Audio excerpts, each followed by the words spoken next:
As the comic book industry continues to crash and burn, we are constantly reminded of the why. Take Mike Wellman here, for example, of Atomic Comics in California. I'd never heard of the place, I'd never heard of the guy, and my first impression of him is, wow, what a crazy person. Give me your actual address and give the police an actual reason to be concerned, because I will come to your house and I will blow your face off your skull. That is a fact. Yeah, sounds really sane, doesn't it? And you wonder why people are rooting for the collapse of the industry. So hey there. So today we return to that wonderful world of comic books. And wow, what a wonderful world it is. Before we begin, however, let me say this, and I'll say it in every video. I hope you and yours are doing fantastic in this time of uncertainty. But if you're not, if you're having problems finding necessities, we're talking about bread, canned food, baby formula, toilet paper, hit people up. Ask for help. Heck, ask me for help if you need it. I'll try to do so, because from my family to your family, we are all in this together. And you know what? We need to look out for each other. So if you haven't heard the news by now, the mainstream comic book industry is pretty much shut down, with the only distributor of comics, Diamond Comic Distributors, closing their doors because of, well, you know what's going on. They've been making redundancies too, taking away from their number of employees. From what I heard behind the scenes, it's pretty dire too. I mean, they're firing people left and right. Now, so far, every single attempt to breach that divide between publisher and consumer, it hasn't worked out at all. With the temporary ones shutting down, Marvel Comics ending up cutting its production, printing presses shutting down for DC. I mean, it has been an absolute disaster for the comic book industry. Things have gotten desperate enough that top-tier talent at places like Marvel, they've been telling people, if you don't have good things to say, well then F you, but give us money. Why won't you spend $3 on that comic book? Hey, Hollywood, why don't you get over here and help us out? It would be pretty amazing if even one of the actors who became multi-millionaires would give a little something back to help the shops and creators who enabled them to have their lives. Hashtag just saying. Now, you would think that if things are that bad, that you would have people stepping up and saying, you know what, we're going to promote ourselves in the best way possible. I mean, comic book shops, they wouldn't go out and say, I don't know, threaten somebody, would they? Enter this article from Bounding Into Comics, and I can't say enough. If you haven't checked out Bounding Into Comics by now, you definitely should. They'll report on craziness like this, and they've taken their lumps from it. I mean, the comic book industry has come after them time and again.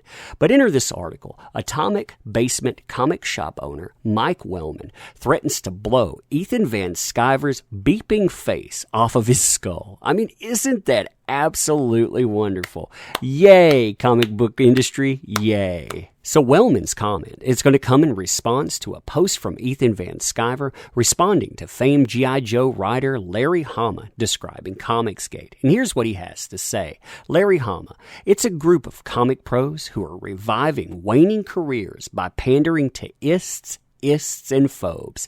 They have a hit list of creators they consider libertard SJWs. Pretty much everybody I admire in the business is on that list, so I'm rather proud of my inclusion. Now, this is not the first time that Larry Hama has decided to sound off on Comicsgate, although before he decided to go after consumers, not pros, just to make that little distinction. I mean, here, for example, he was talking about one of them, talking about a Comicsgate consumer, came up to me at a convention and demanded to know I had unfriended and blocked him. I told him I didn't want to see any of his ist bleep on my feed, and he said, but we're still okay, right?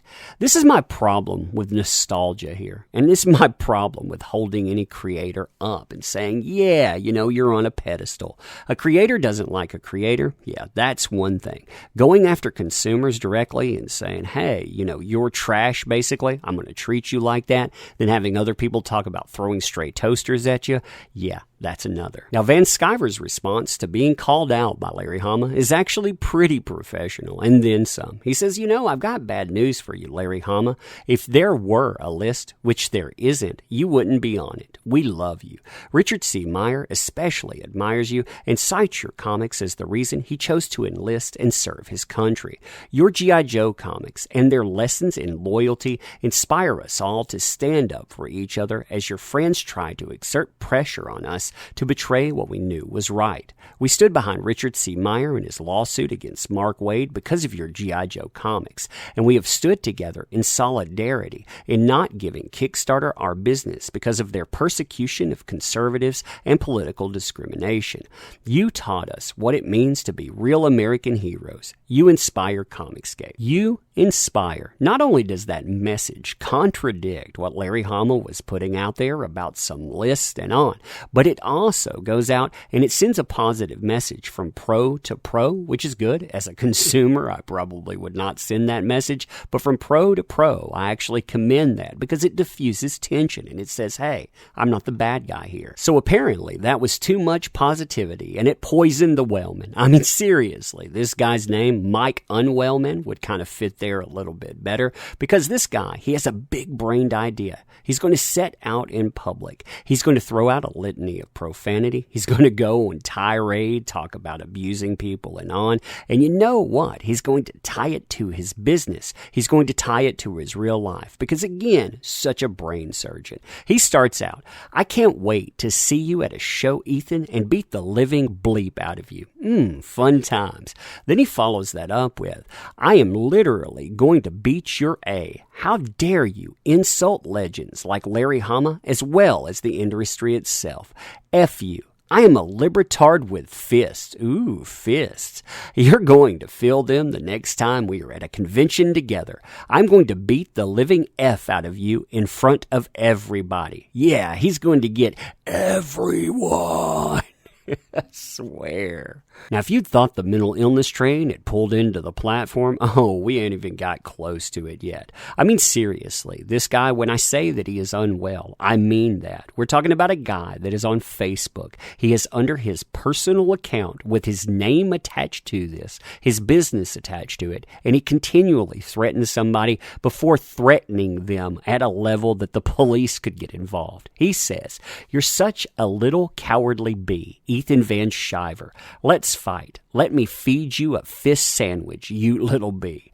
Now, Ethan Van Sciver, he responds how you would think Ethan Van Sciver would respond. He says, hey, I might make a video about this dude. I'm considering it. Now, if you look at that, that's pretty funny, too. I mean, you got all of his quotes in there. You got the SJW Soey Psycho Rage. What would have been funny if he would have put Libertard across there, too, just to make it bad. But yeah, like the boxing gloves, all of that. I mean, that really fits in. He didn't like it either. His response, yeah, you see it here. So you see, Mike Wellman of Atomic Comics in California is sending me death threats, #Comicsgate. And this is what he sent him. Give me your home address and give the police an actual reason to be concerned, because I will come to your house and blow your effing face off your skull. That is a fact. So this is the entirety of that conversation. And interestingly enough, some people were complaining about him showing this on live stream. Now, typically I agree. People who showcase DMs are absolute scumbags. I cut them out at everything that I have association with. But if some rando is threatening to take your life while you're talking to the police, yeah, I think I would showcase those too. So Mike Wellman begins. I'm coming to beat your A, son. Why not make it a feature at an upcoming comic convention? Could be fun. I'm going to beat your A either way. But let's let people have an opportunity to enjoy me beating your A in public, right? Bro, Ethan says, there aren't going to be any more conventions. You're going to have to wake up. So then he continues and gets crazier. I'll just come to find you at your home then. What's your address? Put your big boy pants on and tell me where you live. Mike, Ethan responds, do you have a family? Mike continues, tell me where you live so I can drive right up to your home and home and deliver the A whooping you deserve. Again, take care of your family during this hard time, Ethan says. It doesn't matter if I have a family or not, Mike says. Did you vote for Trump? You are deflecting. It does, Ethan says. It does matter. Your family needs you. Why are you suddenly so compassionate? Mike continues. It's a little too late, don't you think? Ethan says, I'm compassionate because I can tell you're ill, and I love retailers. He continues on here, do you have any regrets at all for being a Trump voter? Comicsgate doesn't talk about politics, Ethan says. We talk about selling comics. Politics kills sales. Mike says, Comicsgate means something. I'm not into it, but is Comicsgate on the side of Trump? I can align with that. Ethan says, anyone can be Comicsgate. We don't ask for your political affiliation. It's about customers, hot dog salesmen, vendors. Talk about divisive issues drives away consumers. I'm going to leave it here, brother. This isn't going to be a fight. Take care of yourself and your family and get better. Answer me one question, then. What's your question? Are you a supporter of Donald Trump? The president isn't the source of any of your problems, and my political opinions are none of your business. They are actually. Your answer answered itself. Goodbye. Oh, man. And that, it leads us back to the beginning. Props to Ethan Van Sciver for the way that he handled this, too. I mean, this was a delicate crisis intervention situation I'm talking about with mental health, and I mean that. No joke. This guy is having problems. I also want Larry Hama to understand in this. This is the type of thing that you're associating with other people. If that's the way that it plays, then this guy is your fault. No one is saying that, but that's the way that you're applying labels. You're saying stuff like this is someone else's fault when it's not. There are people out there, they're mentally unwell. And this industry, it's producing them. Why not go out? Why not just produce better works? Why not just go out like a professional and inspire again? That would be nice, huh? Get inspired. But anyway, you tell me what you think. So to close, I want to sincerely say thank you for your time. Thank you for being here. You make this endeavor possible. Without you, it doesn't work. That's what all these people need to learn, but of course they keep forgetting that valuable lesson. I don't think enough people thank you for your time. I don't want to monopolize it, but I do want to be that person that does it. And I also want to say, if you like this content, you want to sub and all of that, definitely do so. Check out the links, that drill there. But again, thank you for being here. I do appreciate you, and we'll do this again soon. Thank you.